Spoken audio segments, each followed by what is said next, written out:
Баршаңызға сәлем. Бүгін бізде пицца. Қамыры өте жұмсақ әрі дәмді болып шығады.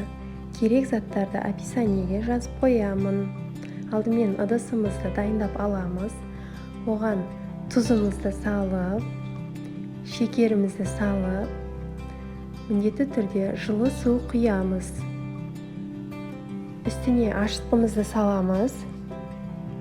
Венчиктің көмегімен жақсылап араластырып, бетін пищевая пленкамен жауып, жылы жерге қойып қоямыз. Бұл бізге апарамызды дайындауға қажет.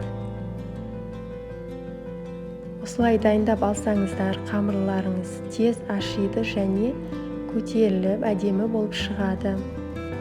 Міне апарамыз дайын болды.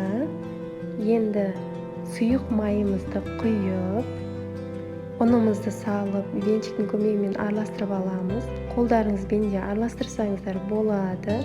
Қамыр илейміз.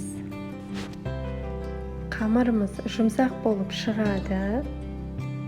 Осылай илеп алыңыздар. Міне, осындай болды. Енді бетін пищевая пленкамен жауып, 40 минутқа жылы жерге қойып қоямыз. Қамырымыз ашып шықты. Осындай болып, енді мен қолымды майлап, қамырымды 3 бөлікке бөліп, дайындап аламын. Дайын болған қамырды табамызға пергамент қағазын төсеп, жайып аламыз. Егер пергамент қағазын төсемейтін болсаңыздар, табаны майлап алған дұрыс. Осылай болып шығады. Үстіне кетчуп саламыз. Кетчуптың орнына томатный соус қолдануға болады. Және майонезімізді салып, жақсылап біркелкі болғанша жағып шығамыз. Мен осы рецептпен жасаймын. Өте оңай әрі жеңіл жасалынады.